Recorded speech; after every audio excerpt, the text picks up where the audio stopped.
मला हे होतं की शिक्षणातच काहीतरी पुढे करायचं. माझे वडील म्हणजे LLB, LLM वगैरे म्हणजे हं, असं मोठे-मोठे मास्टर्स डिग्रीज घेतले माझे हं, बाबा.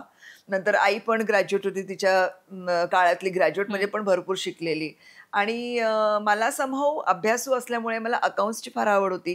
तर मला नेहमी वाटायचं मी चार्टर्ड अकाउंटंट व्हायचं किंवा मग अजून एक आवड होती ती इंटिरियर डिझायनर. ह्या 2 बापरे! हे 2 ऑप्शन्स माझ्या डोक्यात होते. पण चार्टर्ड अकाउंटंट यासाठी कारण माझे मार्क्स अकाउंट्समध्ये हं, खूप चांगले यायचे आणि मला इव्हन शाळेतून आपलं कॉलेजमध्ये पण प्रोफेसर्स हं, म्हणायचे, की "चार्टर्ड अकाउंटन्सी केली, तुम अप्लाय करो, ये करो" हं, वगैरे. जोपर्यंत बी-कॉम झाले, तोपर्यंत मला माझी सीए जी होती हं, ती हं, म्हणाली, की "2 करिअरवरती पाय ठेवू नको, हं, 2 हं, दगडांवर पाय ठेवू नको. तुला तुझं करिअर ऑलरेडी मिळालं आहे. हं, सो आय थिंक तेच तू फॉलो कर. फिल्म लाईन तुला मिळाली आहे, त्यात हं, तुला हं, यश मिळतंय. त्यातच तू करिअर तुझं चालू ठेव."